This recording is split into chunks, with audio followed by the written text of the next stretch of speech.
तो चलिए गणेश चतुर्थी स्पेशल आज हम बना रहे हैं मोदक। ड्राई फ्रूट और मावे के मोदक बहुत ही आसान सी रेसिपी है, तो बनाना शुरू करते हैं। 5 चम्मच चीनी को हमने पीस लिया है।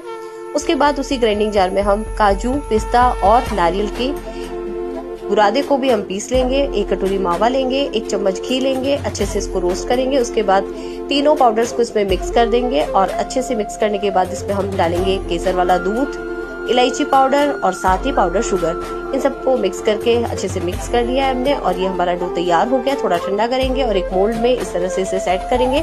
आप बिना मोल्ड के भी मोदक बना सकते हैं। तो फटाफट से हमारे मोदक कुछ ही मिनट्स में तैयार हो गए हैं। तो आज की मोदक की रेसिपी कैसी लगी प्यारे प्यारे कमेंट्स करके जरूर बताइएगा। गणपति बप्पा मोरिया।